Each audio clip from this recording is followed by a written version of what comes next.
में है।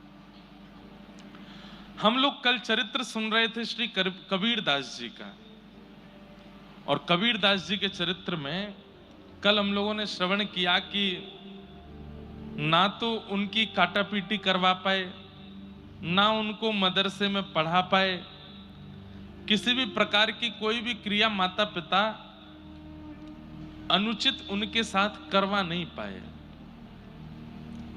और फिर हमने सुना कि एक दिन कबीर दास जी ने देखा कि माता जी चक्की पीस रही हैं, और तब उन्होंने कहा कि माँ, ये संसार ही चक्की है, इसमें जो आता है वो पिस करके ही जाता है। तो माँ ने कहा नहीं बेटा, बीच में एक जगह है जहां 2-4 बच जाते हैं। तो कबीरदास नाचने लगे, बोले ओहो, ये बीच में जो बच गए हैं 2-4 दाने, बोले माँ पता है ये क्या है? बोले क्या? संसार रूपी चक्की में सब पिस रहे हैं, पर जो ठाकुर जी की शरणागति ले लेता है वो बच जाता है, जो गुरुदेव की शरणागति ले लेता है वो बच जाता है। और अब कबीर दास जी को एक दिव्य चिंता होने लगी। काय बात की चिंता? गुरु बिन कैसे गुण जागे, गुरु बिन कैसे गुण जागे। मुझ पर कृपा है, बहुत ध्यान से सुनिए।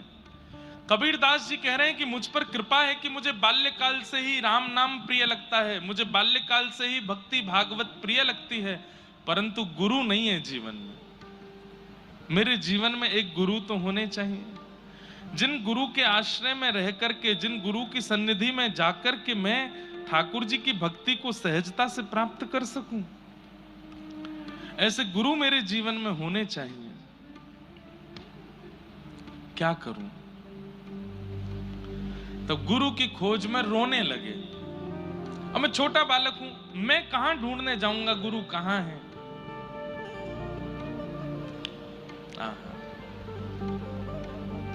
बंधुओं, पहली बार जीवन में ऐसा हुआ है, ध्यान से सुनिए। हमेशा सुना गया कि गुरु की सन्निधि में गए हैं तब गुरु ने गोविंद के दर्शन कराए हैं, पर कबीर दास जी के साथ अद्भुत लीला हुई कि गोविंद ने आकर के गुरु का परिचय दिलाया है। गोविंद ने आकर के बताया कि तुम्हारे गुरु कौन है। कैसे? कबीर दास जी रोने लगे गुरु की याद में, और इतना रोने लगे, इतना रोने लगे। क्यों रो रहे हैं? आज मां ने डांटा कबीर को। क्यों? अरे बड़ी बड़ी ज्ञान की बातें करता है। जब हम पैदा हुए जग हंसे हम रोए, ऐसी करनी कर चलो हम हंसे जग रोए, बड़ी बड़ी बातें करता था, अब रो रहा है बेटा बेटा। क्यों रोता है? तब कबीर दास जी बोले इसलिए रो रहा हूं क्योंकि रोने से जिद पूरी होती है। मैं ठाकुर जी को अपने माता पिता मान करके उनसे रो रहा हूं। संसार का बालक किसी वस्तु के लिए रोता है, खिलौने के लिए रोता है, मैं गुरु के लिए ठाकुर जी से रो रहा हूं कि मुझे गुरु बताओ, मेरे गुरु कौन है। इतना रोए कबीर दास कि आधी रात में आकाशवाणी करके ठाकुर जी को बोलना पड़ा। आकाशवाणी हुई आकाश से, अति ही गंभीर मति सरस कबीर हियो, लियो भक्ति भाव जाति पाति सब टारिये। छोटी सी अवस्था में अति गंभीर हैं कबीर दास। भाई न भवानी देह तिलक रमानी करो, करो गुरु रामानंद गरे माल धारिये। देखे नहीं मुख मेरो मानी के मले छमो को, जात नान गंगा कहीं मगतन डारिये। रजनी के शेष में आवेश सो चलत आप, परे पग राम कहे मंत्र सो विचारिये। ऐसी गुरु दीक्षा किसी की नहीं हुई होगी जैसी कबीर दास जी की हुई। ध्यान से सुनो। आकाशवाणी हुई, किसी को सुनाई नहीं दी, केवल कबीर दास जी को सुनाई दे रही है। बंधुओं, आकाशवाणी आज भी होती है। कभी कभी जब आप परम धार्मिक हो जाते हैं, परम सात्विक हो जाते हैं, परम निर्वैर निर्गुण हो जाते हैं, तो एकांत में जब आप बैठते हैं तब आपके मन में ऐसे विचार उत्पन्न होते हैं जो आपने कभी सुने नहीं, कभी कहे नहीं, कभी बोले नहीं। वो आकाशवाणी है। ठाकुर जी आज्ञा देते हैं, ठाकुर जी ही आपको आकर के कहते हैं कि तुम ऐसा करो। आपके मन में घर बनाने की इच्छा हुई, ये आकाशवाणी नहीं है। आपके मन में ब्याह करने की इच्छा हुई, ये आकाशवाणी नहीं है। आपके मन में कुछ धन कमाने की इच्छा हुई, ये आकाशवाणी नहीं है। पर इन सब संसार के विचार व्यवहार के बीच में आपके चित्त में कोई परम धर्म करने की इच्छा हो जाए, ऐसा करना चाहिए, ये आकाशवाणी है। खूब धन हो गया, घर बना लिया, गाड़ी खरीद ली, प्रॉपर्टियां खरीद ली, दुकानें बना ली, ऑफिसेस बना लिए, लेकिन धन अभी भी बहुत है। तो मन में बात आई, चलो कहीं एक आश्रम बनाते हैं जहां संत सेवा हो सके। अपना नाम नहीं देंगे उसमें, अपने प्रचार के लिए धर्म का कार्य कर रहे हो, वो भी आकाशवाणी नहीं है। मेरा नाम ना आवे लेकिन मेरी सेवा से कुछ परोपकार हो जाए, ये आकाशवाणी। मन में आधी रात बैठे थे और इच्छा प्रकट हो गई कि चलो तिरुपति बालाजी, मन तड़प रहा है दर्शन करने के लिए, ये आकाशवाणी है। ठाकुर जी तड़प रहे हैं आपको देखने के लिए। मन में इच्छा हो गई। हर बार तो गाड़ी से गए हैं ऊपर तिरुमला, अब की बार पैदल जाएंगे, और पैदल चल करके उत्साह में हंसते खेलते नाचते गाते हुए, ये आकाशवाणी है। आज तक कभी एकादशी का व्रत नहीं किया, लेकिन अचानक मन में इच्छा हो गई कि अब एकादशी करनी है। और एकादशी भार के रूप में नहीं, अरे व्रत है मैं तो पिज्जा नहीं खा सकता, मैं तो आज रोटी नहीं खा सकता, अरे मेरे मित्र का जन्मदिन है मैं तो इसमें कुछ खा नहीं सकता। नहीं, इतने उत्साह में आकर के आप एकादशी करते हैं कि आज तो मेरी एकादशी है, परम प्रसन्न होकर के व्रत करते हैं। यह आकाशवाणी के द्वारा की गई क्रिया है।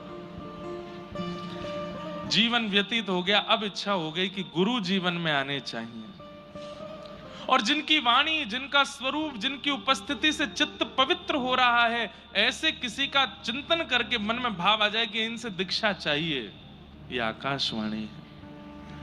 आकाशवाणी मतलब क्या है? भगवान के प्रति जो प्रेरणा आपके चित्त में प्रकट होती है वो आकाशवाणी से होती है, ठाकुर जी की कृपा से होती है। आपकी मन की वाणी तो संसारी क्रिया कराती है, ये आकाशवाणी है, हरिवाणी है, जो आपको भगवत मार्ग की ओर ले जाती है। हम चेन्नई में रहते हैं, व्रज बहुत दूर है यहाँ से, बार बार नहीं जा सकते, तो क्या करें, अपने घर को ही व्रजमंडल बना लेते हैं, अपने घर को ही अष्ट सखियों की महल, अपने घर को ही श्री ठाकुर जी का निकुंज बना लेते हैं। प्रवेश करने से अंत तक ऐसा लगे कि ये व्रज का ही कोई गांव है, ऐसी भावना से घर का निर्माण कर दिया, ये आकाशवाणी। तो आकाशवाणी आज भी होती है। भगवत कार्यों के प्रति जो आपके चित्त में प्रेरणा जागृत होती है वो आकाशवाणी से ही होती है। आकाशवाणी करके केवल कबीरदास जी को बता दिया, क्या बताया? भई नभवानी देह तिलक रामानी, करो करो गुरु रामानंद गरे माल धारिये। आकाशवाणी हो गई। बोले ए कबीर रो नहीं, तुम्हारे गुरु मिल गए हैं। बोले कौन है मेरे गुरु? बोले काशी में विराजमान श्री रामानंदाचार्य जी महाराज, यही तुम्हारे गुरु हैं। रामानंदाचार्य जी का नाम सुनते ही कबीरदास जी घबरा गए। बोले अरे रामानंदाचार्य जी तो म्लेच्छों का मुख भी नहीं देखते, पूरे काशी में हल्ला यही है कि मैं म्लेच्छ हूं, मेरे माता पिता म्लेच्छ हैं, वो तो म्लेच्छों का मुख भी नहीं देखते हैं, फिर मेरी दीक्षा कैसे होगी उनसे? अब देखो आकाशवाणी एक एक क्रिया बता रही है। क्या? बोले भई नभवानी दे तिलक रमानी। बोले तुम एक काम करो। बोले क्या? अपने अंग पर तिलक धारण करो, सिर पर रामानंदी तिलक धारण करो, 12 तिलक अंग पे धारण करो, और क्या करो? गरे माला धारिये, गले में कंठी माला पहन लो, तिलक धारण कर लो, और श्री रामानंदाचार्य जी के पास चले जाओ। बोले देख नहीं मुख मेरो मानिके मिलेच्छ मोको, मेरा मुख नहीं देखेंगे वो मिलेच्छ जान के। जात नान गंगा कही मन तने डारिये। अरे वो किसी म्लेच्छ का मुख देख भी लेते हैं तो तुरंत गंगा स्नान करने जाते हैं, वो मुझे दीक्षा कैसे देंगे? तब आकाशवाणी कहती है, ध्यान से सुनो कबीर, क्या करना है। रजनी के शेष में आवेश सो चलत आप, कहीं भोर होकर के म्लेच्छों का मुख ना देखना पड़ जाए, इसलिए रामानंदाचार्य जी आधी रात में गंगा स्नान करने जाते हैं। ध्यान से सुनिएगा, आकाशवाणी बता रही है, बोले ऋषि रामानंदाचार्य जी आधी रात में गंगा स्नान करने जाते हैं, लगभग 2-3 बजे गंगा स्नान करने जाते हैं कि कहीं किसी म्लेच्छ का मुख ना देखना पड़ जाए। बंधुओं, भारत पर अंग्रेजों ने शासन किया, अंग्रेजों से पहले मुसलमानों ने शासन किया, मुसलमानों से भी पहले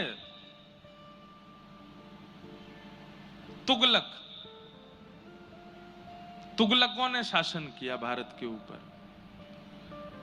आज हम लोगों की जो स्थिति इतनी, चाहे इकोनॉमी के रूप में हो, चाहे हमारे व्यवहार के रूप में हो, चाहे आज अब तो भारत ग्रोइंग कंट्री बनता जा रहा है दिन ब दिन, पर हमारी इतनी बुरी स्थिति की किसने? शासन इतना किया है भारत के ऊपर, ऐसे ऐसे आक्रांताओं ने। श्री रामानंदाचार्य जी के चरित्र में आता है कि अगर रामानंदाचार्य जी पृथ्वी पर नहीं आते तो भारत की दशा आज जो है इससे भी ज्यादा बुरी हो गई होती। क्यों? म्लेच्छों को, तुगलकों को जितना इन्होंने परिवर्तित किया, जितना इन्होंने ज्ञान दिया, जितना इन्होंने भगाया भारत से, उतना कोई आचार्य नहीं भगा पाए। इसलिए रामानंदाचार्य जी बड़े पूजनीय हैं। सब आचार्य पूजनीय, साक्षात राम जी ही रामानंदाचार्य जी के रूप में आए। तो बोले कि वो सुबह स्नान नहीं करते हैं गंगा जी में, रात में स्नान करने जाते हैं, कहीं म्लेच्छों का मुख ना देखना पड़ जाए। इसलिए तुम क्या करो? बोले क्या करूं? बोले जहां रामानंदाचार्य जी रहते हैं वहां से गंगा जी के नीचे उतरने वाली घाट की जो सीढ़ियां हैं वहीं पे सो जाओ और उल्टे सो जाना, लेट जाना। जैसे ही वो नीचे उतरेंगे उनका चरण तुम्हारे अंग पर पड़ेगा और उनके मुख से जो शब्द निकलेगा उसी को गुरु मंत्र मान लेना, हो जाएगी तुम्हारी दीक्षा। रजनी के शेष में आवेश सो चलत आप, पैर पग राम कही मंत्र सो विचारी है। देरी मत करो, जल्दी करो। आधी रात का समय, तुरंत श्री कबीरदास जी ने स्नान किया, द्वादश तिलक अपने अंग पर धारण किए, गले में कंठी माला पहन ली, जो गुरु प्रदान करते हैं वो अपने आप धारण कर लिया। टिंग टिंग आपके लिए वो अपने आप धारण कर लिया। पहुंच गए पंचगंगा घाट, जहां श्री रामानंदाचार्य जी निवास करते थे, और जहां से घाट के लिए नीचे सीढ़ियां जाती हैं वहीं जाकर के लेट गए। सीधे नहीं लेटे, पट्ट लेटे, उल्टे लेटे। क्यों? मेरा मुख देखेंगे तो कहीं म्लेच्छ जान करके अब शब्द ना बोल दें, इसलिए मुख नहीं दिखाऊंगा। लेट गए। रामानंदाचार्य जी निकले और बड़ी तीव्रता से जाते थे कि कहीं मैं स्नान करके लौटाऊं, इस बीच में कोई म्लेच्छ ना आ जाए। और जैसे ही रामानंदाचार्य जी सीढ़ियों से उतरने लगे, इतने में ही चरण पड़ा, और कबीरदास जी के ऊपर जैसे ही चरण पड़ा, रामानंदाचार्य जी को लगा पता नहीं कौन आ गया नीचे। जोर से उछल करके चिल्लाने लगे, राम राम राम राम राम राम राम राम। तुरंत कबीरदास जी ने प्रणाम किया और सुन करके मधुर वाणी अपने गुरुदेव को चुपके से देख करके वहां से भागे, नाचने लगे, नृत्य करने लगे, नेत्रों से अविरल अश्रुधार बहाने लगे। पायो जी मैंने राम रतन धन पायो जी। ये पद तो मीराबाई का है, पर कबीरदास जी की जो स्थिति है उसमें फिट हो रहा है, इसलिए मैं गा रहा हूं। पायो जी मैंने राम रतन धन पायो जी मैंने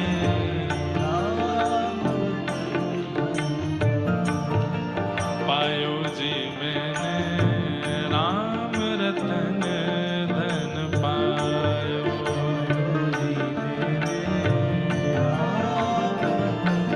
अब तो राम राम राम राम राम राम कहते कहते पूरे काशी में भ्रमण कर रहे हैं।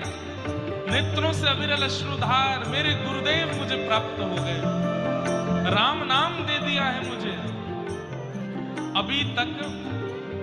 अच्छा, एक घटना और याद आई। कबीरदास जी अपने घर पहुंचे तो घर पहुंच करके राम राम राम राम चिल्ला रहे थे। मां ने पूछा, ए कबीर, तू इतने दिन से राम राम कहता है, लेकिन आज तेरे राम नाम स्वर में कुछ विलक्षणता क्यों लग रही है? तू रोज राम राम बोलता है, पर आज तेरा राम जब मुख से निकलता है तो तेरे आंखों से इतने आंसू क्यों आ रहे हैं? ये कंठ में इतने करुण भाव क्यों हैं? बोले, मां, मैं जलेबी बना रहा था, पर जलेबी बनानी जिनको आती है वो समझ जाएंगे, उसको केवल तल रहा था, लेकिन पाकर के देखता था तो जलेबी तो है, तली हुई तो है, फूली हुई तो है, पर उसमें रस नहीं था, क्योंकि चाशनी में नहीं डाली थी। ये चाशनी कौन है? बोले, कृष्ण नाम, राम नाम, ये सब जलेबियां हैं। हम बिना गुरु के जब इसका उच्चारण करते हैं तो समझो वो तली भुनी तो है, लेकिन जब गुरु हमारे कान में मंत्र बोल देते हैं तो मानो जैसे उस नाम में चाशनी घुल जाती है, उसमें स्वाद आ जाता है। आज गुरुदेव ने नाम सुना दिया है तो अब राम नाम चाशनी बन गई है। माँ, अब जितनी बार उच्चारण कर रहा हूं उतनी बार धनुर्धारी राघवेंद्र सरकार मेरे सामने प्रकट हो रहे हैं। माँ, मैं क्या बताऊं? वस्तु अमोलक दई मेरे सद्गुरु, वस्तु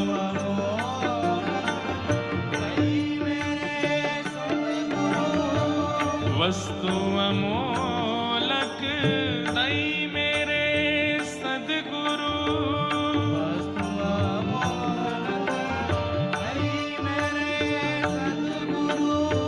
कृपा कर अपनायो,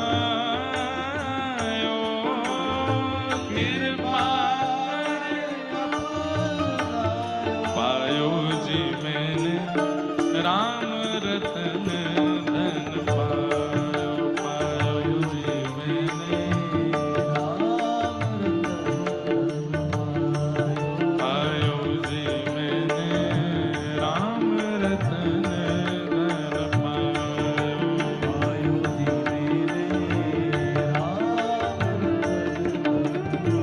और मां, दुनिया के लोग कैसी वस्तु देते हैं, उसका खर्च होने का, लूटने का भय रहता है, लेकिन मेरे गुरुदेव ने ऐसी वस्तु दी है, आहा, खर्च न खूटे, चोर न लूटे, खर्च न खूटे, चोर न लूटे, खर्च न खूटे, चोर न लूटे, खर्च न खूटे, चोर न लूटे, दिन दिन बढ़त सवायो, दिन दिन बढ़त सवायो, हे मीरा के प्रभु गिरधर नागर, मीरा के प्रभु गिरधर नागर, मीरा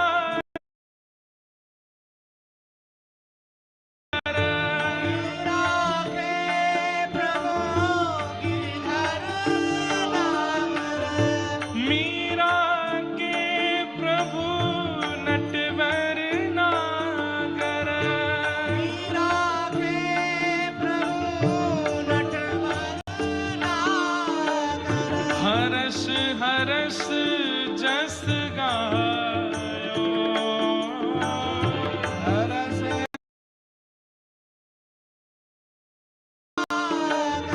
हरस हरस जस गायो, हरस हरस जस गायो, पायो जी मैंने राम रतन धन पायो,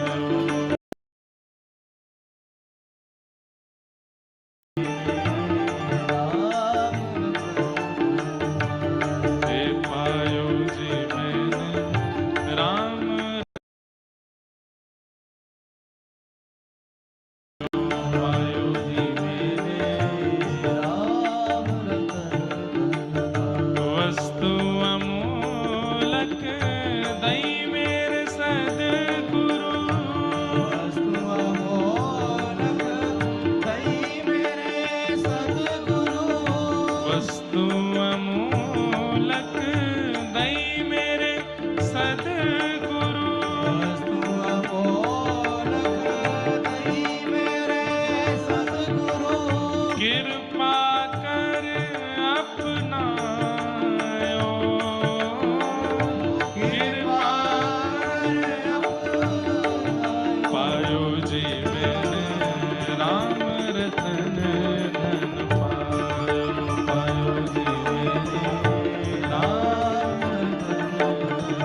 राम रतन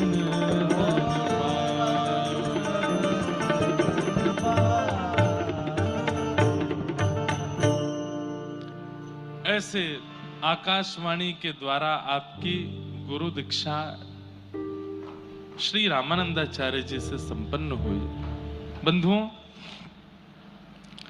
श्री कबीरदास जी अब तो तिलक धारण कर लिए, गले में कंठी माला पहन लिए, अब तो प्रेम से राम नाम और ऊंचे स्वर में गाते थे, खूब भाव से भजन करते थे। एक बार एक राजा, ये मुगल शासन के तुगलक राजा आदि, तुर्की के राजा आदि, ये सब लोग भारत में आते थे क्योंकि यहाँ बड़े बड़े सिद्ध संत रहते थे, और वो सिद्ध संत अपने भजन के प्रताप से करते तो वो भजन का प्रताप ही थे, लेकिन वो इन लोगों को चमत्कार लगता था। मरे हुए को जीवित कर देना, बिना धन के, बिना किसी के बड़े बड़े महल खड़े कर देना, ऐसे ऐसे सब क्रिया। सिद्धों की भूमि थी भारत, आज भी है, आज भी बड़े बड़े सिद्ध रहते हैं भारत में। तो ये सब लोग चमत्कार देखने के लिए आते थे भारत में। कबीरदास जी धीरे धीरे थोड़े बड़े हो गए, इनके ब्याह आदि भी हो गए। इनके एक पुत्री थी और एक पुत्र था। वे दोनों भी इनके वास्तविक पुत्र पुत्री नहीं थे। उनके विषय में भी कथा आती है कि एक बार एक राजा यहां पर चमत्कार देखने के लिए आया, तो राजा ऐसे नहीं कहते कि चमत्कार दिखाओ, कोई परिस्थिति बिगड़ी दिखती तो वहां ले जाके सिद्धों से बोलते कि इसको सही करके दिखाओ, नहीं तो हम तुमको मार देंगे। तो एक बालक, उसकी गंगा जी स्नान करते समय मृत्यु हो गई, और जैसे ही उसकी मृत्यु हुई तो मृत्यु के बाद में खूब वैद्यों ने भी प्रयास किए, बड़े बड़े लोगों ने आकर के उसको जीवित करने का प्रयास किया, कोई जीवित नहीं कर पाया। कबीरदास जी बड़े सिद्ध थे, नाम था इनका, तो राजा ने इनसे भी कहा कि बताओ, इसको जीवित करके दिखाओ, नहीं तो हम तुम्हारे प्राण हरण कर लेंगे। तो कबीरदास जी महाराज गए और जाकर के उस शव, फूल गया था पानी में उस बालक का शव, कबीरदास जी सामने खड़े होकर के बोले, राम नाम के प्रभाव से तुम जीवित हो जाओ। नहीं हुआ जीवित। काशी में भजनानंदियों के प्रभाव से तुम जीवित हो जाओ। नहीं हुआ जीवित। दो चार बातें और कहीं, उनसे जीवित हो जाओ। नहीं हुआ जीवित। अंत में कबीरदास जी बोल गए, मुझ कबीर के भजन के प्रभाव से जीवित हो जाओ। जैसे ही कहा तुरंत वो बालक जीवित हो गया, उठ करके बैठ गया। और देख करके महाराज सब लोग आश्चर्यचकित हो गए। कबीरदास जी भी बोले, वाह ठाकुर, क्या तुम्हारी लीला। मैंने कहा तुम्हारे नाम से जीवित हो जाओ, तो नहीं हुआ, मेरे नाम से जीवित कर दिया उसको। मानो ठाकुर जी परीक्षा ले रहे हैं, देखें कबीरदास को अपने ऊपर अभिमान होता है कि नहीं। पर नहीं, कबीरदास जी को अभिमान नहीं है।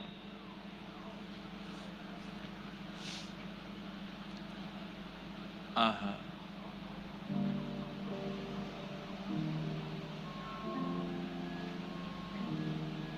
ऐसे ही उसको अपना पुत्र माना। एक राजा की पुत्री मारी गई, मर गई, उसको भी इन्होंने अपनी कानी से जीवित कर दिया, तो फिर वही इनकी पुत्री हुई। ऐसे इनके दो, एक पुत्र एक पुत्री हुई। कबीरदास जी की साखी और दोहे पूरे विश्व को बड़े प्रसिद्ध हैं, परंतु एक बात कई लोगों के मन में आती है कि श्री कबीरदास जी महाराज वो केवल ज्ञान परक भक्त थे, भाव परक भक्त नहीं थे। मतलब जैसा मैंने कल बताया कि भक्तिमती मीराबाई, गोस्वामी तुलसीदास जी महाराज, सूरदास जी महाराज, कुंभनदास जी महाराज, ये सब ठाकुर जी के प्रेम स्वरूप के भक्त हैं। इन्होंने ठाकुर जी के यश को खूब गाया। कबीरदास जी ने ठाकुर जी का यश नहीं गाया, ठाकुर जी का नाम जपो, यही यश गाया। और कबीरदास जी की भक्ति में एक विशेष बात और है, बाकी के सब भक्त दूसरों को समझाते हैं, कबीरदास जी किसी को नहीं समझाते, खुद को समझाते हैं, अपने मन को ही समझाते रहते हैं। रे मन राम भजो। अपने ही मन को समझाया कबीरदास जी ने, दूसरों को नहीं समझाया।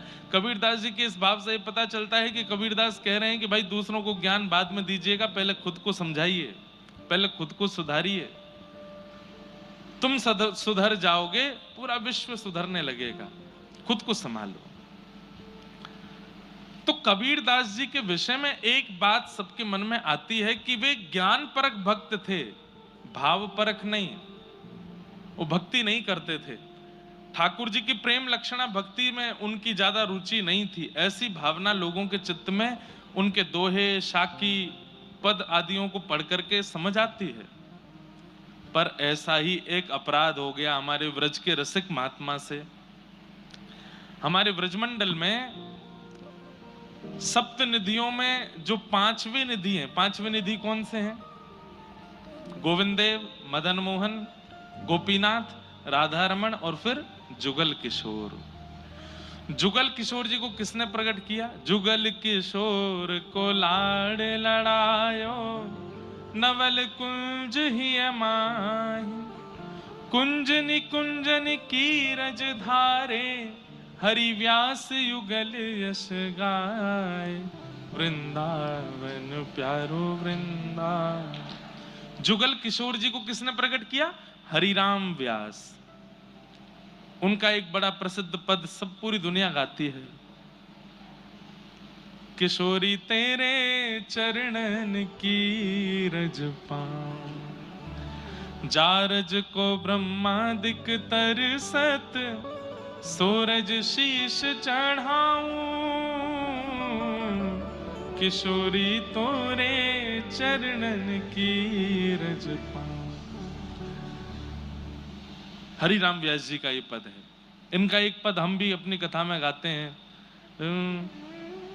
वृंदावन सांचो धन भैया, आतुर वन में व्यास पुकारे, है को रसिक सुनैया, वृंदावन सांचो धन भैया। वृंदावन के अनन्य रसिकों में इनका नाम आता है। हितवंश महाप्रभु जी ने इनको आशीष देकर के, दीक्षा देकर के आज्ञा दी है कि नित्य प्रिया प्रियतम तुम्हारी गोद में किलोल करेंगे। ऐसे श्री हरिराम व्यास जी। और बाकी सबके लिए तो अकेले ठाकुर जी प्रकट हुए, हरिदास जी के लिए बिहारी जी प्रकट हुए। भले ही वो युगल ही एक होकर के आए हैं। राधा वल्लभ जी हितवंश महाप्रभु के लिए प्रकट हुए, राधा रमन जी गोपाल भट्ट गोस्वामी के लिए प्रकट हुए, गोविंद देव जी रूप गोस्वामी, मदन मोहन जी सनातन गोस्वामी, मधु पंडित के लिए गोपीनाथ हुए। लेकिन हरिराम व्यास जी के लिए तो जुगल प्रकट हुए, राधा सहित ठाकुर जी प्रकट हुए, इसलिए जुगल किशोर नाम। इतने बड़े रसिक। उनके प्रसंग में आता है, एक बार ठाकुर जी की पाग बांध रहे थे, ठाकुर जी का श्रृंगार कर रहे थे। तो पाग बांधते बांधते ठाकुर जी कभी कभी खेलते हैं अपने श्रृंगारियाओं के साथ। जो ठाकुर जी की सेवा करते हैं उनके संग ठाकुर जी खूब खेलते हैं। कभी अपने मुकुट उतार के फेंक देंगे, कान के कुंडल उतार के फेंक देंगे। बिल्कुल नाप के पैमाने का वस्त्र सिलवाया होगा, लेकिन छोटा पड़ जाएगा, कभी बड़ा पड़ जाएगा। कई लोग शालिग्राम जी की सेवा करते हैं तो जब स्नान कराते हैं तो उछल के नीचे लुढ़क जाएंगे। लड्डू गोपाल जी स्नान करते करते 3-4 बार लुढ़क जाएंगे। खूब खेलते हैं ठाकुर जी। तो हरिराम व्यास जी के संग ठाकुर जी खेल रहे थे। कैसे? वो पाग बांधे और जैसे पाग बांध करके पाग के ऊपर सिरपेच लगाने के लिए नीचे सिरपेच उठावे, इतने में क्या देखें कि पाग ढीली हो गई, पूरी मुंह पे आ गई, नीचे गिर गई। 1 बार 2 बार 3 बार 4 बार 6-7 बार जब पाग बांध दी और बार बार खुलने लगी तो हरिराम व्यास जी बोले ये पाग पहननी नहीं है, शायद इनको दूसरी लाता हूं। दूसरी पहनाई तो वो भी उतार दी। तीसरी पाग लाए और जब तीसरी पाग बांधी तो किसी ने बाहर से आवाज लगाई, बोले जल्दी दर्शन खोलो, इतने सारे दर्शनार्थी खड़े। तो हरिराम व्यास जी बोले जय जय, बहुत देर रह गई है, सुबह तक मैं पाग बांधवे में लगाऊं, जल्दी तैयार रह जाओ, बाहर सबन को दर्शन करने। पाग बांधी। ठाकुर जी ने अब की बार भी पाग उतार दी। तो इतना गुस्सा आया हरिराम व्यास जी को, वो उधरी हुई पाग ही छोड़ दी मुंह पे। बोले ऐसे ही खड़े रहो, अब ऐसे ही दर्शन दे दूंगा सबको। अरे सुबह से इतने लाड प्यार में आ गए हो, इतने ज्यादा जो है बिगड़ते जा रहे हो, इतने भाव से हम सेवा करते हैं और आपको बिल्कुल चैन नहीं पड़ता है। एक पाग नहीं बंधवा रहे हो, खड़े रहो ऐसे ही, नहीं बांधनी अब पाग, और ऐसे ही दर्शन करा दूंगा सबको। अपने पुत्र को बोल गए, भोग आदि पधरा करके दर्शन खोल देना, मैं जा रहा हूं। बोले पिताजी गुस्सा क्यों? बोले ये ऐसे ही काम है कि छलिया के पूरे दिन यहाँ की सेवा करते रहे, एक पाग ना बंधवा रहो, गुस्सा करें। बाहर जाकर के हरिराम व्यास जी चुपचाप बैठ गए। थोड़ी देर बाद भोग प्रसाद होने के बाद जैसे ही पर्दा खुले, आहा, लोग बाग जय जयकार करने लगे। मनोहर झांकी, मधुर झांकी, आहा, आज ठाकुर जी कितने सुंदर लग रहे हैं, आज ठाकुर जी कितने प्यारे लग रहे हैं। तो हरिराम व्यास जी बोले, ये लोग मुझ पे व्यंग कस रहे हैं, ये लोग जरूर मेरे ऊपर व्यंग कस रहे हैं। टेढ़ी मेढ़ी पाग है, पाग पूरी खुल गई है, तो मुझ पे व्यंग मार रहे हैं कि देखो आज कितने बढ़िया ठाकुर जी सजे। कोई दर्शनार्थी बाहर आया रोता रोता, बोले व्यास जी आज की झांकी तो नेत्रों से जा ही नहीं रही है। बोले सच बता? बोले और नहीं। बोले उधरी वही पाग में तुमको बड़ी बढ़िया लग रहे हैं ठाकुर जी। बोले उधरी वही पाग, आज ना तो मुख दिख रहा है, ना चरण दिख रहे हैं, ना हाथ दिख रहे हैं, आज तो दृष्टि पाग पे ही अटकी भैया। इतनी सुंदर पाग ठाकुर जी पहन के खड़े हैं। भीतर जाकर के जैसे हरिराम व्यास जी ने देखा तो क्या पाया, आज इतनी सुंदर पाग, और उस सुंदर पाग के ऊपर 10-15 मोर पंख ऐसे लटका करके ठाकुर जी ने इतनी सुंदर पाग। पुत्र को बुलाया, हरिराम व्यास जी बोले तूने बांधी पाग? बोले नहीं पिताजी, आप जैसी छोड़ गए थे वैसी थी, पता नहीं कैसे बांध ली। तुरंत हरिराम व्यास जी के नेत्र बंद हो गए, और नेत्र बंद होते ही मन में झांकी प्रकट हुई, क्या कि जैसे ही ये, अरे सुनो तो बात, चेन्नई वारेन की जय हो, बात तो सुनो पूरी। मन में झांकी प्रकट हुई कि पाग बंधी कैसे। तो नेत्र बंद करके जब देखा तो क्या पाया कि मैं तो उधरी भाई पाग छोड़ के बाहर चलोगे और गुस्सा में। तब प्रिया जी, तब किशोरी जी आई, और किशोरी जी ने आकर के देखी, हैं ऐसे बुरे बावड़े से बन के खड़े हो ठाकुर जी, ये पाग क्यों नहीं बांधी? बोले आज मोए आपके हाथन से बदवावे को मनो, या हमारे हरिराम व्यास को परेशान कर रहे हो, अब आप आए गई हो, अब आप ही बांधो। तो आज की पाग किशोरी जी ने बांधी है ठाकुर जी को, इसलिए इतनी सुंदर लग रही है। देख करके हरिराम व्यास जी झूमने लगे, नृत्य करने लगे। आहा, ऐसी हमारी किशोरी जी, ऐसी हमारी प्रिया जी। तो बंधुओं, कभी कभी ठाकुर जी बहुत परेशान करें श्रृंगार करावे में, तो श्रृंगार उनके अंग पे पधरा दो और किशोरी जी को ध्यान करो, हे लाडली जी ये आपसे ही श्रृंगार करावेंगे, आप ही आके श्रृंगार करो। और ऐसी भावना करके 10 मिनट बाद हाथ में इत्र लगा के, हे किशोरी जी आप ही हस्त कमल में आके विराजमान है जाओ। आप जैसे ही श्रृंगार करोगे ठाकुर जी देखना एक वस्तु भी नीचे नहीं गिरेंगे, तुरंत उस श्रृंगार को स्वीकार कर लेंगे, तुरंत स्वीकार। क्यों? अब आपने श्रृंगार नहीं किया, अब आपने किशोरी जी के भाव से श्रृंगार किया। तो कभी कभी ठाकुर जी श्रृंगार अगर धारण ना करें, किशोरी जी का स्मरण करके श्रृंगार धारण कराओ। कभी कभी किशोरी जी के भाव से भी श्रृंगार धारण नहीं करेंगे तो यशोदा जी के भाव से श्रृंगार करो, हे यशोदा मैया आप ही हस्त कमल में आ जाओ, आप ही श्रृंगार करो। फिर श्रृंगार करोगे ठाकुर जी, रोज नहीं।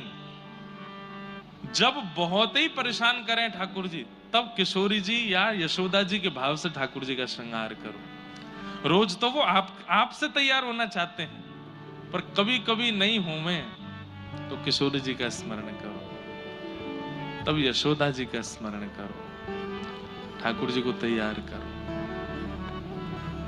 वो तो अच्छा हुआ कि मुझे सीखो ऐप मिल गई, जहां ऐप मिल गई। तो हरिराम व्यास जी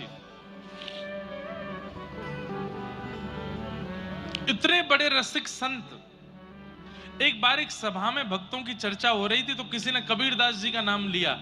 कबीरदास जी के भगवत धाम गमन के बहुत वर्षों बाद हुए हरिराम व्यास जी। तो जब सभा में कबीरदास जी का नाम हुआ तो हरिराम व्यास जी उठ करके बोले, भैया देखो एक हमारी बात सुनो।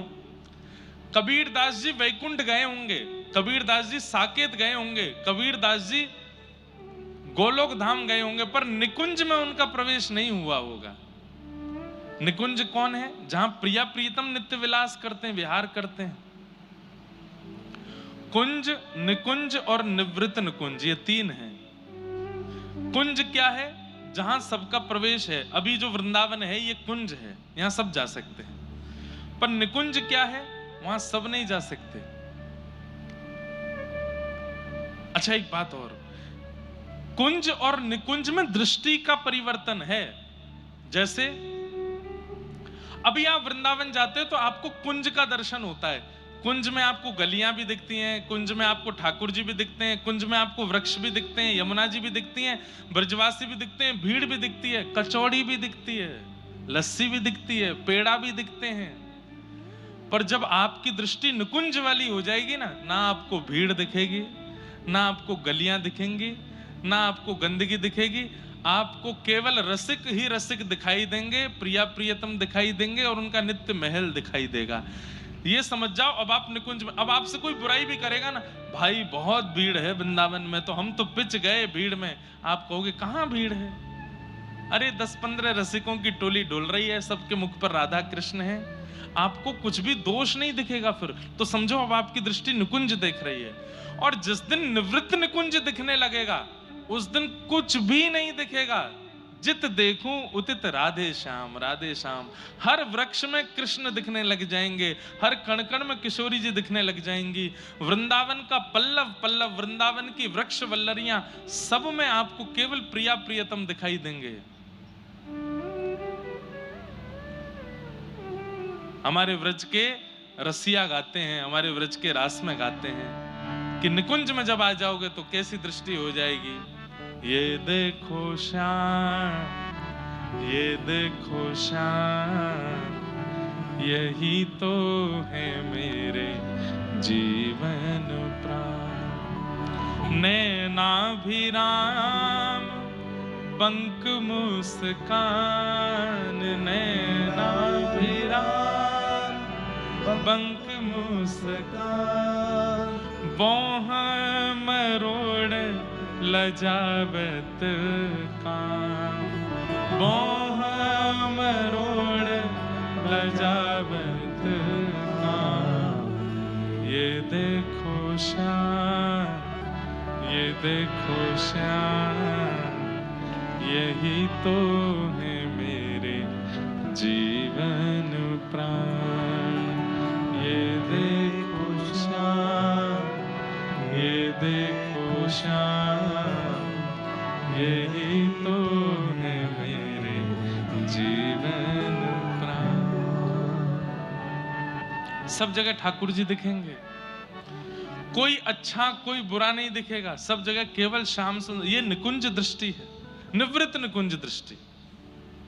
समझ गए? कुंज निकुंज निवृत्त निकुंज। अभी आप क्या देखते हो? जाओ कल वृंदावन होके आओ, परसों आकर के हमें बताना क्या दिखा। महाराज जी बहुत भीड़ थी, रिक्शा घूम रहे थे, टमटम वाले घूम रहे थे, कहीं कहीं लस्सी भी बढ़िया मिल रही थी, कहीं पेड़े भी थे, कहीं पर चीले बन रहे थे, कहीं पर क्या बोलते हैं उसको, क्या बोलते हैं, कचौड़ी बन रही थी, कहीं समोसे बन रहे थे। बिहारी जी भी बढ़िया लग रहे थे पर भीड़ बहुत थी। राधा वल्लभ जी भी सुंदर लग रहे थे पर भीड़ बहुत थी। राधा रमण जी में तो पांव रुकने की जगह नहीं थी। इसका मतलब आप कुंज देख करके आए हो, पर निकुंज देख करके आते तो आपको केवल और केवल रसिकों के दर्शन और श्री प्रिया प्रियतम। अरे महाराज, जन्माष्टमी का दिन था और एक भाई हाथ में एक थैला लिए घूम रहा था वृंदावन में, उसमें 1.5-2 लाख रुपए पड़े थे। तभी एक बंदर आया, बंदर ने आकर के वो थैला छीन लिया उससे, और थैला छीन करके ले गया ऊपर किसी छत पे। और बंदरों का तो काम है, उनको क्या पता नोट क्या है। बंदर ने वो थैला वेला फाड़ के सारे नोट निकाले और सब ऐसे ऐसे करके उछालने लगे। वहां भीड़ लग गई नीचे महाराज लोगों की। 500 के नोट लोग लूट लूट के ले जा रहे, मंदिर लुटा रहा ऊपर से। और जिस व्यक्ति का वो बैग लुटा था वो नाच रहा था। किसी ने उससे कहा, भाई तेरे 1.5-2 लाख रुपए उड़ा दिए, तू नाच रहा है। बोले आज जन्माष्टमी है, मैं तो कंजूसी कर रहा था बांटने में, ठाकुर जी ही आए हैं और आकर के देखो पूरी बधाई लुटा रहे हैं। ये क्या है? निकुंज दर्शन। अब उसकी दृष्टि में वो बंदर नहीं है, उसकी दृष्टि में वो 1.5 लाख बर्बादी नहीं है। उसकी दृष्टि में क्या है? बोले आज जन्माष्टमी है, मैं तो कंजूसी कर रहा था बांटने में, ठाकुर जी ने ही योजना बना करके लुटवा दिए सबरे। बधाई हो कह करके नाचने लगा। ये निकुंज दर्शन है। और निभृत निकुंज कैसा होता है? निभृत निकुंज में तो आपको मंदिर भी नहीं जाना पड़ता, जहां बैठोगे वहीं नेत्र बंद करके आपको अनुभव हो जाएगा। आज बिहारी जी ने नीली पोशाक पहनी है, आज सिर पर टेढ़ी पाग धारण करी है, उस पर मोंगरा सुंदर सुशोभित हो रहा है। आज ठाकुर जी का ऐसा, आज ठाकुर जी की प्रसादी में क्या बना होगा आपको वहीं। ये निभृत निकुंज है। हमारा भजन व्रज की परंपरा वालों का भजन इसीलिए है कि हम कुंज से निकुंज में पहुंचे और निकुंज से निवृत्त निकुंज में पहुंचे। हमारी दृष्टि बदल जाए। जहां केवल दोष दिख रहे हैं वो निकुंज निवृत्त निकुंज नहीं है। जहां हर भाव में केवल और केवल भाव ही दिख रहा है। हाँ, तो श्री हरिराम व्यास जी कौन है? ये निकुंज उपासक हैं। जब इन्होंने सभा में कबीरदास जी का नाम सुना तो बोले भैया देखो क्षमा करना, कबीरदास जी ज्ञानी थे, कबीरदास जी वैरागी थे, पर कबीरदास जी रसोपासक नहीं थे। कबीरदास जी निकुंज की प्राप्ति नहीं कर पाए होंगे। कबीरदास जी को वैकुंठ मिला होगा, साकेत मिला होगा, लेकिन ठाकुर जी का निवृत्त निकुंज नहीं मिला होगा। इस बात को जैसे ही इन्होंने बोला तो हरिराम व्यास जी को नित्य नेत्र बंद करके ठाकुर जी के युगल सरकार का दर्शन होता था। आज जब रात्रि में नेत्र बंद करके बैठे तो युगल सरकार नहीं दिखे। मन में विचार किया ठाकुर जी व्यस्त हैं इसलिए नहीं दिख रहे। अगले दिन सुबह फिर चिंतन किया, फिर नहीं दिखे। 4-5 दिन तक ठाकुर जी का अनुभव नहीं हुआ तो ये रोते विलखते हुए श्री हितरवंश महाप्रभु के पास गए और जाकर के बोले कि मुझे ठाकुर जी का अनुभव नहीं हो रहा है। तब हरिवंश महाप्रभु ने कहा निश्चित ही तुमने कोई किसी भक्त का अपराध किया है। तब किसी ने बताया, बोले आप 5 दिन पहले एक सभा में कबीरदास जी के लिए कह रहे थे कि उनको निकुंज नहीं मिला। अरे भैया अभी इसी वक्त जाओ, जमुना जी में स्नान करके कबीरदास जी का चिंतन करके उनको प्रणाम करो। हरिराम व्यास जी तुरंत गए, यमुना स्नान करके और श्री कबीरदास जी का स्मरण किया और स्मरण करके फिर उन्होंने कबीरदास जी को वंदन करते हुए उन पर पद लिखा। क्या लिखा? आहा, कली में सांचो भक्त कबीर, कली में सांचो भक्त कबीर,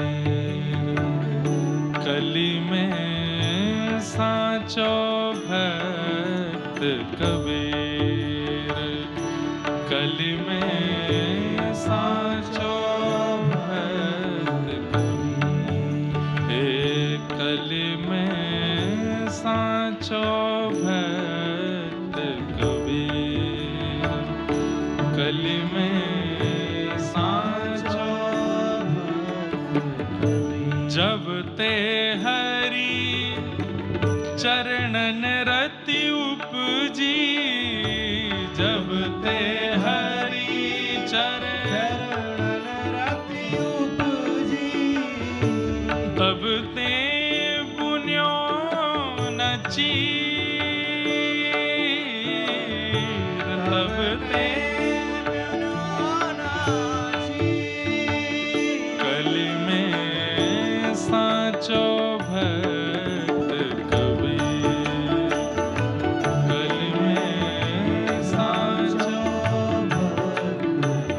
व्यासवाणी है। जब ते हरि चरणन रति उपजी, तब ते बुनो न चीर। इनके माता पिता कपड़े बुनते थे, कहते हैं कि कबीरदास जी की जब से रति हो गई ठाकुर जी के चरणों में, तब से इन्होंने बुनना बंद कर दिया। बुनना क्यों बंद किया? बोले केवल उतना ही कपड़ा बुनते हैं जिससे घर परिवार चल जाए, उससे ज्यादा बुनने की इनकी इच्छा नहीं होती। अरे और कपड़े बुन करके और धन भी कमा सकते हैं, पर नहीं, जितने से रात का भोजन हो जाए, रात के बाद सुबह का भोजन हो जाए, केवल इतने ही कपड़े बुन करके बेचते हैं। और वो भी बेचते नहीं है। आदमी पूछता है कितने का है, बोले जो तुम दे दो उतने का है, जितना दे दो। और कई बार व्यक्ति प्रसन्न होकर ज्यादा भी देता तो बोले नहीं नहीं नहीं, इतना नहीं, इतना बहुत है बस। कली में सांचो भक्त कबीर, कली में। एक बात तो माननी पड़ेगी भैया, आपको ठाकुर जी ने चुना है तो आपके मन की एक स्थिति बन जाएगी। क्या? आप संग्रह नहीं करोगे, आप लुटाओगे। ठाकुर जी अगर आपको स्वीकार कर लेंगे तो ये जमा करने की इच्छा नहीं हुआ करेगी। ठाकुर जी स्वीकार कर लेंगे तो लुटाने की इच्छा हुआ करेगी, देने की इच्छा हुआ करेगी।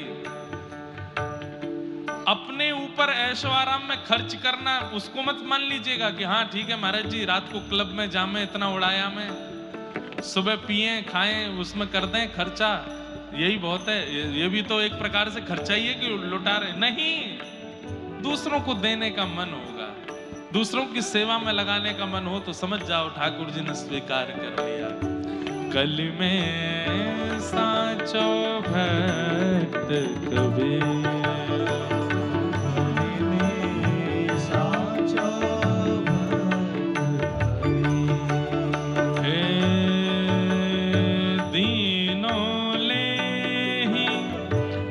जांचे काहू दीनों ले न जांचे काहू। कोई अगर धन देता है कबीरदास जी को तो कबीरदास उसके मुख की ओर देखते हुए लेते हैं और लेकर के सीधा अपने आसन के नीचे रख लेते हैं। देखते नहीं है कि कितना दिया है। दीनों ले ही न जांचे काहू दीनों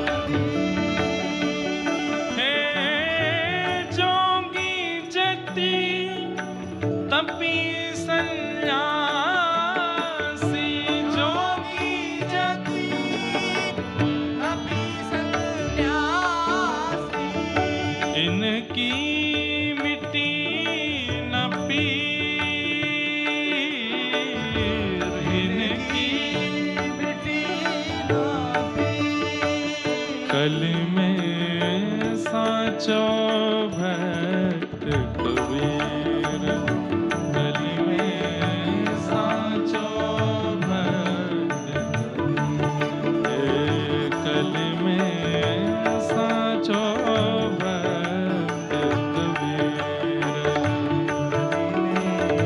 साचो।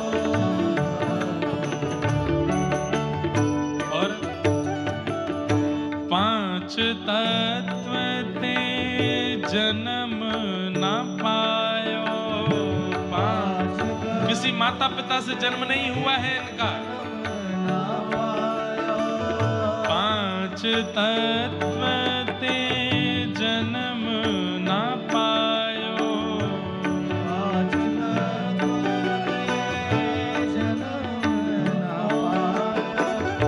काल न ग्रस्यो शरीर, काल न ग्रस्यो शरीर। हे व्यास भक्त को खेत जुला हो, व्यास भक्त को खेत जुला हो, हरि करुणा में नी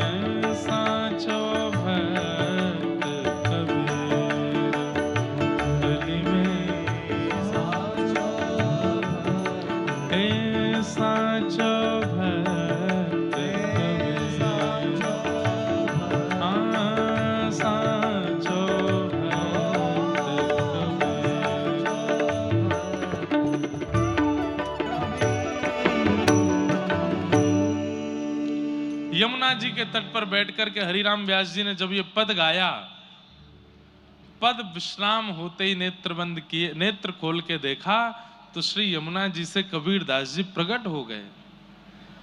कबीरदास जी के परायण के कम से कम 200-300 वर्ष बाद हरिराम व्यास जी हुए और श्री हरिराम व्यास जी ने पुनः कबीरदास जी को प्रकट कर दिया। कबीरदास जी जब प्रकट हुए तो हरिराम व्यास जी ने चरणों में प्रणाम किया, बोले मुझे क्षमा कर दो, मेरे से अपराध हो गया, मैंने आपकी भक्ति पर प्रश्न चिन्ह उठाया जिसके कारण मेरे चित्त से ठाकुर जी चले गए। बंधुओं, कोई भी अपराध आपसे बन जाए सब क्षमा कर देंगे ठाकुर जी। आपसे सेवा में अपराध बनता है, क्षमा कर देंगे। आपसे तीर्थ में अपराध बनता है, क्षमा कर देंगे। आपसे धाम में अपराध बनता है, क्षमा कर देंगे। आप किसी से ऊंची आवाज में बोल जाते हो, क्षमा कर देंगे। किसी पर दया नहीं करते, क्षमा कर देंगे। लेकिन कहीं आपने अगर भगवान के भक्तों का अगर अपराध किया तो ठाकुर जी क्षमा नहीं करते। और भक्त अपराध कैसे होता है? किसी की भक्ति देख करके आपने उसका मजाक उड़ाया, बने घूमते हैं भक्त, पाखंडी से लगते हैं, बस हो गया भक्त अपराध। आपने उसको रोका टोका, ये भी भक्त अपराध है। आपने किसी 4 लोगों के बीच में जाके उसकी बुराई की, ये भी भक्त अपराध है। और इतना ही नहीं, आपने ना रोका टोका ना किसी से बोला, मन में सोच लिया। ये जो व्यास जी कथा सुनाने आए थे ना, ये ऐसे ही हैं, ज्यादा विशेष नहीं है, ये भी भक्त अपराध। मनसा वाचा कर्मणा, तीनों प्रकार से आप भक्त अपराध करते हैं। हमारे बारे में तो यही सोचना ये ऐसे ही है, हम अपने लिए नहीं बोल रहे हैं, हम आपसे एक बात बता रहे हैं। ये भक्त अपराध आपने किया, आप अपनी भक्ति में उसी दिन से गिरावट की ओर चलने लग जाओगे, आपकी भक्ति क्षीण होने लगेगी। फिर भक्ति में गिरावट में सबसे पहले क्या आता है? सेवा में आलस। सेवा करने जाना, अरे यार अभी नहीं कर रहे, हम नहीं कर रहे, तुम कर दो, देख लो, तुम ही देख लो, ठीक है चंदन घिसो लगाओ, हम देख लेंगे, दर्शन कर लेंगे, तुम ही कर दो। ये भक्त अपराध का पहला स्वरूप है। भक्त अपराध जब आपसे हो जाता है तो सेवा में आलस्य आने लगता है। भक्त अपराध जब आपसे बन जाता है तो तिलकधारी, शिखाधारी, धोतीधारी, उनको प्रणाम करने में संकोच आने लगता है। ये भक्त अपराध लगने के बाद ऐसी स्थिति बन जाती है।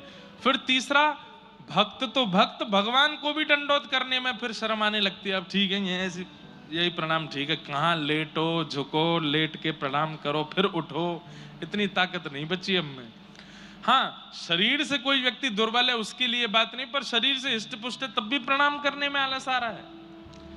और चौथा भक्त अपराध जब आपको लगता है तब क्या होता है? प्रसाद के प्रति अवहेलना अच्छा नहीं बना है, मंदिर में जो लड्डू बनता है, भोग बनता है, इसमें सुख नहीं मिल रहा है, अच्छा नहीं है, स्वाद नहीं है, ये भक्त अपराध से होता है। फिर ग्रंथों की अवहेलना, बोले सारे ग्रंथ किसी और ने लिख दिए, इनसे कोई भगवत प्राप्ति आदि नहीं होती। ये सारे भक्त अपराध करने के बाद में मन की स्थितियां बनने लगती हैं। इसलिए भैया वैष्णव अपराध मत करना। वैष्णवों से ठाकुर जी बहुत प्रीति करते हैं, बहुत ज्यादा प्रीति करते हैं। ठाकुर जी को इतने प्रिय लगते हैं वैष्णव। एक श्रीनाथ जी के परम भक्त हुए श्री त्रिपुरदास जी महाराज, क्या नाम था? त्रिपुरदास। एक राजा के यहां मंत्री पद पर थे, तो इनको जितना भी वेतन मिलता था उस वेतन से खूब सारा धन निकाल करके श्रीनाथ जी की पोशाक की सेवा करते थे। बंधुओं, आज भी हमारे श्रीनाथ जी, श्रीजी बाबा, उनकी पोशाक में जो गोटे लगते हैं ना, वो असली सोने चांदी के लगते हैं आज भी। इसलिए ठाकुर जी की पोशाक हर किसी को नहीं दी जाती। कई पोशाकों में जरी जो लगती है, कई पटकों में जो लहरिया आपको दूर से गोटा दिखाई देता है, वो असली सोने चांदी का होता है श्रीनाथ जी की पोशाक में। तो खूब महंगे वस्त्र बनवा करके त्रिपुरदास जी श्रीनाथ जी को भेजते थे। किसी ने राजा से जाके इनकी शिकायत करके उल्टी सीधी बातें भेड़ा करके बोल दी। राजा ने इनको मंत्री पद से हटा दिया। मंत्री पद से हटने के बाद भी ये प्रसन्न थे, कोई बात नहीं, पैसा अभी मेरे पास है, मैं सेवा करता रहूंगा। सेवा करते करते वो पैसा भी खत्म होने लगा। अब इनके पास पैसे नहीं बचे।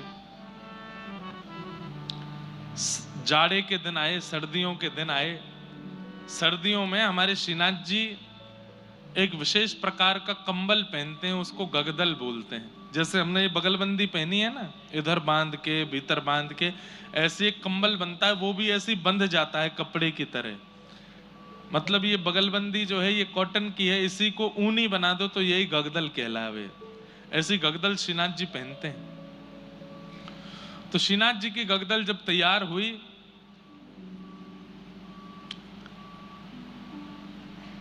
ठाकुर जी को धारण जब कराई गई, तो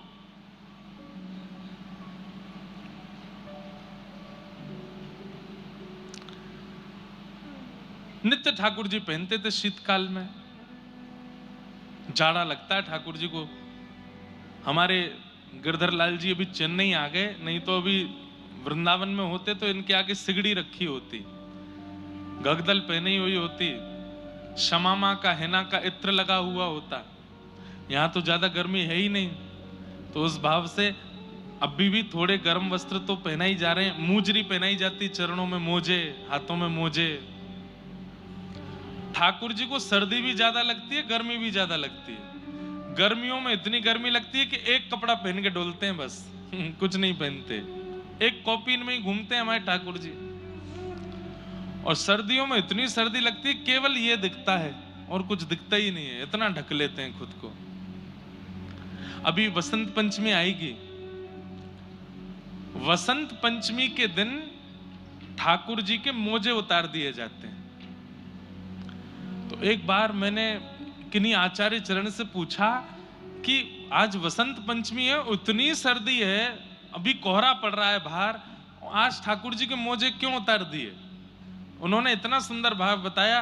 बोले मोजे इसलिए उतार दिए ताकि इनके पैरों में जब ठंड लगेगी तो यही कहेंगे गर्मी ऋतु से कि जल्दी आ, मुझको जाड़ो लग रहा है, मेरे मोजा उतार दिए। इसलिए वसंत पंचमी के दिन ठाकुर जी के वस्त्र थोड़े थोड़े हल्के कर दिए जाते हैं, मतलब गर्म कपड़े थोड़े कम कर देते हैं, ताकि ठाकुर जी को न एक सा जाड़ा लगे तो ठाकुर जी ही ऋतुओं को बुला के कहेंगे अब मुंह पे सहन ना है रही है भैया, जल्दी करो, दूसरे वस्त्र पहनाओ। तो गगदल श्रीनाथ जी पहनते हैं। त्रिपुदास जी को सेवा से निकाल दिया गया और सेवा निवृत्त करके उनको घर में छोड़ दिया। तो धीरे धीरे पैसे खत्म हो गए। बढ़िया साटन के कपड़े, बढ़िया ऊनी कपड़े तो धन से आते हैं, अब इतना धन है उन पे है नहीं। तो उन्होंने मन में विचार किया कि श्रीनाथ जी कपड़े की क्वालिटी नहीं देखते, वो तो भक्त का भाव देखते हैं। तो 1-2 रुपया का ही कपड़ा, जो सामान्य सा कपड़ा था, उसमें रुई भी नहीं थी, वो ऊनी भी नहीं था, केवल मेरा नियम पूरा हो जाए कि कपड़े भेजने हैं मुझे, तो एक सामान्य सा कपड़ा, टेरिकोट का बिल्कुल सस्ता मद्दा सा कपड़ा लेकर के, और बोले श्री जी बाबा मुझ पर ज्यादा धन बचे नहीं है, पर मुझे रोज नियम तो पूरा करना है, तो मैं कपड़ा भिजवा दे रहा हूं, आप इसको किसी भी रूप में स्वीकार करना। अब पुजारी जी के पास तो बहुत सारे सामान लेके आते हैं लोग, घी है, तेल है, लड्डू है, मेवा है, सब है। अब जो अच्छा अच्छा होता है पुजारी जी भीतर धर लेते हैं, जो ऐसे ही होते हैं वो सब में बंटवा देते हैं। तो पुजारी जी ने सारे सामान अच्छे अच्छे इधर उधर किए, और वो सामान्य सा कपड़ा था टेरिकोट का, उसको ऐसे कर दिया, बोले इसको ऐसे रखो, कहीं पोंछा वोछा में काम आ जाएगा।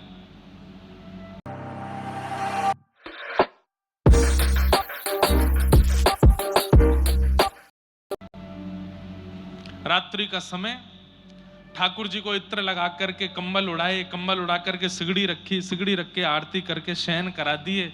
सुबह मंगला में जैसे ही गुसाई जी आए और जैसे ही मंगला का द्वार खोला, सामने सिगड़ी पधराई, तो क्या देखी, cut cut cut cut cut cut cut cut जोर से आवाज आ रही है। तो क्या देखा, ठाकुर जी के दांत बज रहे हैं जोर से। और ठाकुर जी ऐसे कांप रहे हैं, आंखें बिल्कुल लाल पड़ गई हैं, नाक बह रही है श्रीनाथ जी की। गोसाई जी बोले जय जय, इतनो जाड़ो लग रहो। बोले मुझको बहुत जाड़ो लग रहा है, जल्दी लाओ। सोई गोसाई जी गए और महाराज 2-4 गगदल और लेकर के आए, सिगड़ी पे उनको गरम करें, बिल्कुल गरम कर करके ठाकुर जी को ऊपर से धरामें।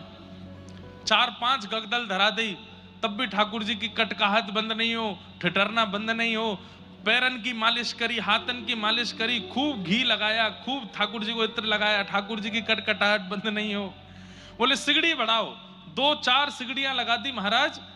वहां सेवा करने वाले जो सेवायत थे उनके पसीने छूट गए, इतना गर्म हो गया गर्भगृह, लेकिन ठाकुर जी की कटकटाहट बंद नहीं हो रही है। ठाकुर जी तो cut cut cut cut cut के, ओ जाड़ो, ठंड लग रही है, जल्दी करो। गोसाई जी बोले क्या करूं? तब गोसाई जी समझ गए और उन्होंने सेवकों को बुलाया। बोले सुनो, कल भक्तों के द्वारा भेजी गई सामग्रियों में क्या क्या आया था? बोले बादाम आए थे, किशमिश आई थी, काजू आए थे। वो कपड़ों में बताओ? बोले कपड़ों में एक बढ़िया गगदल आई थी, एक मोजे आए थे, ऐसे आए थे, ये आए थे, वो आए थे। बोले एक बड़ा सामान्य सा साटर, उसका क्या बोलते हैं, टेरिकोट का एक कपड़ा भी था, वो भी तो। बोले वो कहाँ है, वो वाला कपड़ा कहाँ है? वो बोलो वो तो हमने ऐसे धर दिया कहीं, वो तो बिल्कुल ठाकुर जी के प्रयोग का भी नहीं है। बोले उसी को लेके आओ। सेवक सब बोले ये कैसे, वो उस कपड़े से क्या होगा? बोले लेके तो आओ। कपड़ा लेकर के आए, छोटा सा कपड़ा। त्रिपुरदास जी ने केवल नियम पूरा किया, वस्त्र देने का छोटा सा कपड़ा भिजवाया था। गोसाई जी बोले ठाकुर जी की गगदल उतारो, ये 5-6 गगदल पहनाई, सब उतारो। बोले जय जय बहुत जोर से ठिठर रहे हैं, आप कह रहे हो उतारो। बोले उतारो तो। 5-6 गगदल उतार दी। ठाकुर जी और जोर से कड़कने लगे। इतने में ही गोसाई जी ने वो सामान्य सा वस्त्र उसको ले जाकर के जैसे ही चरणों में धरा, धीरे धीरे धीरे ठाकुर जी की सारी सर्दी दूर रह गई। ठाकुर जी बोले अरे भैया मुझको तो बहुत जोर से गर्मी लग रही है, इन्हें हटाओ, ये सामने सिगड़ी धरी है, इन्हें बाहर निकालो, मेरे कपड़ा ने उतारो, अब मुझको गर्मी लग रही है बहुत जोर से। गोसाई जी के नेत्र सजल हो गए। जय हो नाथ, आपकी जय हो।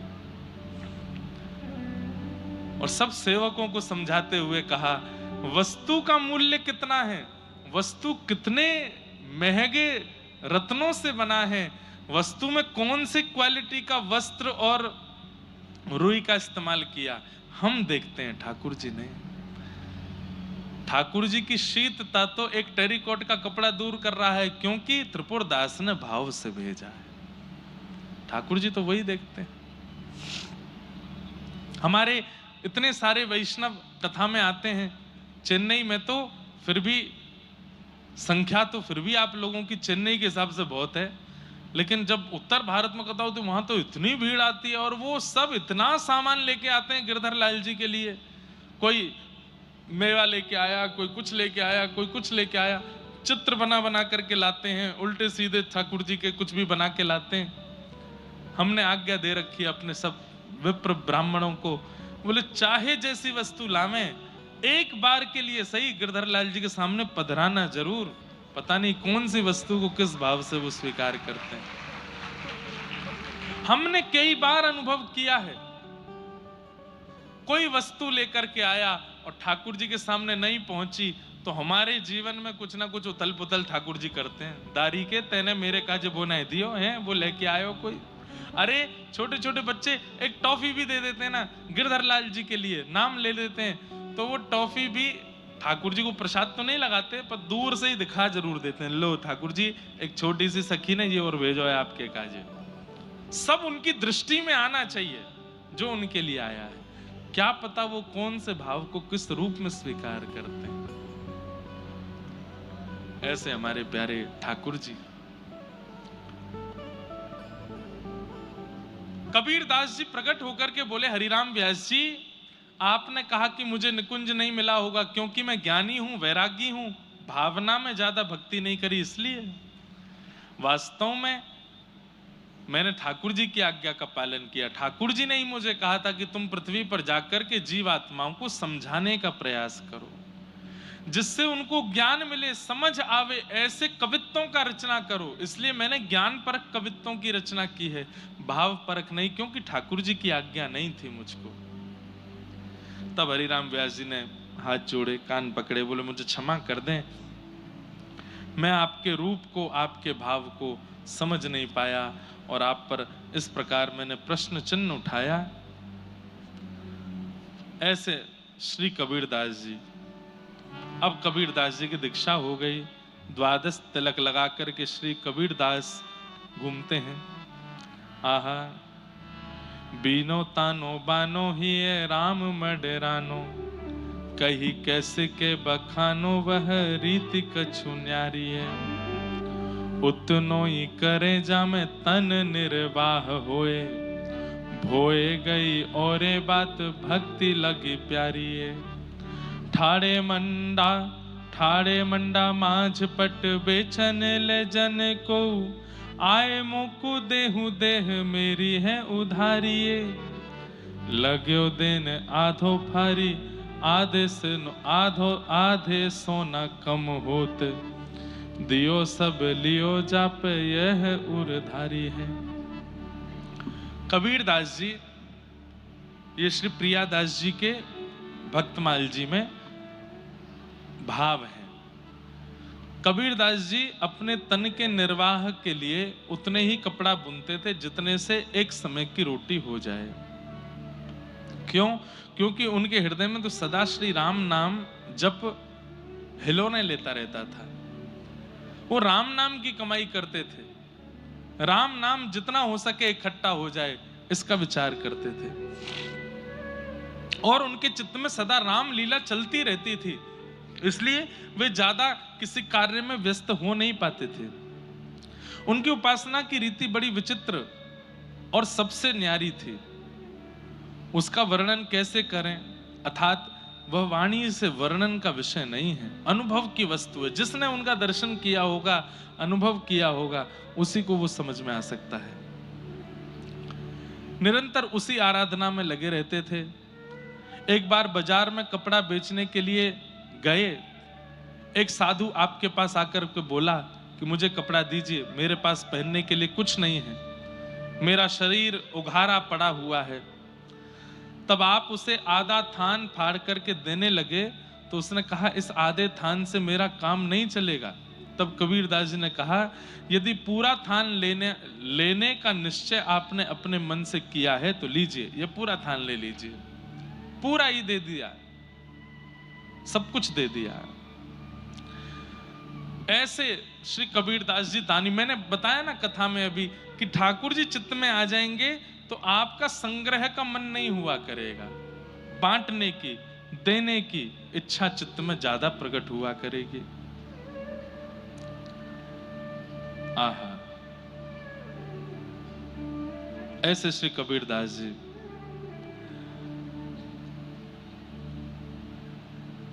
एक बार इनके घर में बड़ी तंगी आ गई, धन की। लोग बाग इनके घर पे मांगने जांचने के लिए भी आने लगे, कहीं कहीं से थोड़ी बहुत उधारी थी। तो इन्होंने मन में विचार किया ये घर छोड़ करके कहीं और चले गए, और कैसे दें मैं? तो ठाकुर जी को बड़ी चिंता हुई। ठाकुर जी बोले भैया कबीरदास का हमको जितना भी कर्जा है ये उतारना है। तो कबीरदास जी धनी मानी तो नहीं है, पर इनको धनी मानी बनाना है। तो ठाकुर जी संग में शंकर जी को लेकर के, हनुमान जी को लेकर के, लक्ष्मण जी को, विभीषण जी को लेकर के, अपने अपने परिकर के सब लोगों को लेके, सबका रूप बदलवा करके बैलगाड़ी में खूब सारा धन धान्य लेकर के कबीरदास जी के यहाँ पहुंच गए। जैसे ही नगर में पहुंचे महाराज, नगर के सब लोग देखने लगे, बड़े बड़े सेठ साहूकार बैलगाड़ियों में धन धान्य लेकर के कहां जा रहे हैं। दो चार लोगों ने पूछा भैया कहां जा रहे हो? बोले कबीरदास के यहां जा रहे हैं। बोले कौन कबीरदास? अड़ोसी पड़ोसी भी जानने से इनकार करने लगे, मना करने लगे। बोले हम नहीं जानते कबीरदास को। कौन कबीरदास है? उससे हमारा कोई संबंध नहीं है। भक्ति का बंधुओं एक स्वरूप और है कि भक्ति जब जीवन में आती है तो कई लोग आपका त्याग अपने स्तर से कर देते हैं। वो आपसे संबंध अभी तो ट्रेंडिंग में चल रही है ना सोशल मीडिया पर, इसलिए भक्ति सबको बढ़िया लगती है। पर जब ये सोशल मीडिया पर भी ट्रेंडिंग में नहीं थी तो कई बार कई लोग भक्त, घर में कोई भक्त बालक भी होता तो मेहमान आने पे बोलते तू कमरे में ही बंद रही हो, निकल के मत आइयो बाहर, तुझे देख करके सोचेंगे कोई बैरागी है इनके घर में। अभी तो भक्ति ट्रेंडिंग में है तो इसलिए फ्लो में लोग कर रहे हैं कि चलो तिलक लगा करके फोटो डालेंगे तो 200 लाइक ज्यादा आएंगे। आजकल इसलिए भक्ति हो रही है। अरे बड़ा विचित्र समय आया है महाराज, लेकिन हम कह रहे हैं इससे ही सही तिलक तो लगा रहे हैं, इससे ही सही काशी तो जा रहे हैं, बद्रीनाथ तो जा रहे हैं, वृंदावन तो जा रहे हैं, बरसाना तो जा रहे हैं, भले ट्रेंडिंग में आने के लिए जा रहे हैं, जा तो रहे हैं। एक बार श्री जी की दृष्टि पड़ गई तो क्या पता जीवन संवर जाए। कितने बालक ऐसे हैं जो ट्रेंडिंग में आकर के आजकल व्रजमंडल जा रहे हैं, पर किशोरी जी की कृपा से परिवर्तित हो जाते हैं, बदल जाते हैं।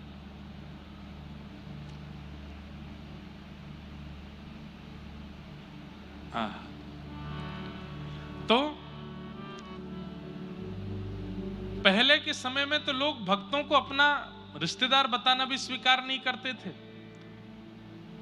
भगवान सब अपनी मंडली के साथ में पहुंच गए, रूप बदल करके खूब सारा धन धान्य छिपा करके बैलगाड़ियों में लेके गए, कपड़ों की परत से छिपा रखा है। जैसे ही पहुंचे जाकर, अरे भैया कोई कबीरदास का घर जानता है? सब बोले हम नहीं जानते। कौन कबीर, कौन कबीर, हमें नहीं पता।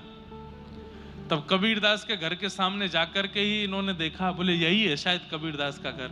सब लोग अपने गली में बाहर निकल के देख रहे हैं, बोले इतनी सारी बैलगाड़ियों में सामान कबीर के घर क्यों आया है? ठाकुर जी ने गेट खटखटाया तो कबीरदास जी की माता जी ने गेट खोला। बोले कौन है भैया आप? बोले हम सब कबीर के दास हैं, हम सब कबीर जी के दास हैं, उन्हीं की कृपा से हमारी सब रोजी रोटी चल रही है।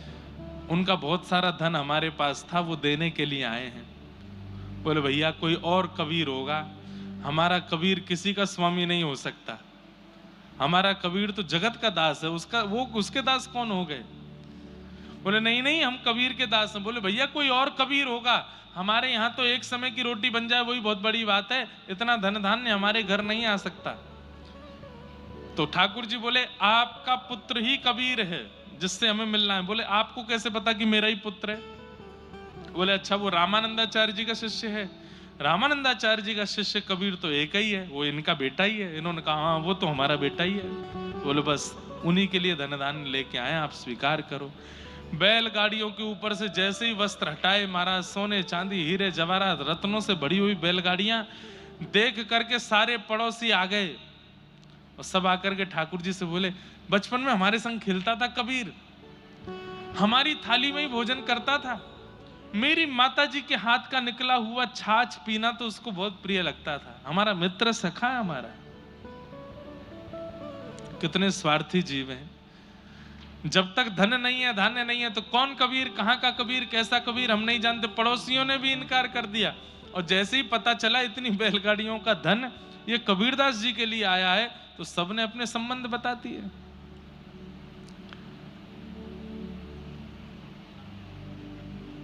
ढूंढो कहां है कबीर, 4 दिन तक ढूंढते रहे नहीं मिला। तो फिर गली मोहल्ले के लोगों को इतनी चिंता हो गई कि सो नहीं पा रहे रात को कि कबीरदास कैसे भी आ जाए तो इसमें से कुछ तो हमको भी देगा। आहा गए जन 2-4 ढूंढे के लेवाए लाए, आए घर सुनी बात जानी प्रभु पीर को, रहे सुख पाए कृपा करी रघुराए दई, छीन में लुटाए सब बोली भक्त वीर को। जैसे ही घर आए आकर के देखा कि माँ ने बताया, मैं बहुत सूक्ष्म में बता रहा हूं, बहुत बड़ा चरित्र है कबीरदास जी का। ये सारा धन धान्य तुम्हारे सेठ दे करके गए। कबीरदास बोले तुम्हारे दास दे के गए। कबीरदास बोले मेरे दास कौन है? बोले बढ़िया थे, सांवले सलोने से रूप थे, ऐसे सुंदर नेत्र थे, आदि आदि सब बताया। समझ गए बोले कि ये ठाकुर जी की लीला है, ठाकुर जी सब करके गए। पूरे अड़ोसी पड़ोसी सब बाहर खड़े हो गए थे। बोले कि कबीर बचपन में भूल गया, हम कैसे तुझको लेके जाते थे, वहां खेलते थे तेरे साथ में, ऐसा करते थे, तो याद है तुझको? चल, अरे भाई चल, दोनों चल रहे हैं, दूध पी के आएंगे। कबीरदास बोले वाह 15 दिन पहले गालियां दे रहे थे मुझको, लात मार मार के अपने घर के बाहर से भगा देते थे, अब जो मेरे संग दूध पीने जाओगे? ये इतना धन धान्य दिख रहा है इसलिए। पर कबीरदास जी बोले कि भैया ये जितना धन आया है एक भी घर में नहीं रहेगा। घर वाले रोने लगे, अरे कबीर कुछ तो रख लो। बोले ना, एक भी नहीं रहेगा। तो क्या करेंगे? रहे सुख पाए कृपा करी रघुराय दई, ये ठाकुर जी ने दिया है। छिन्न में लुटाए सब बोली भक्त भीर को। काशी विश्वनाथ का दर्शन करने के लिए भारी भीड़ जा रही थी, बिंदु माधव जी का दर्शन करने के लिए भारी भीड़ जा रही थी।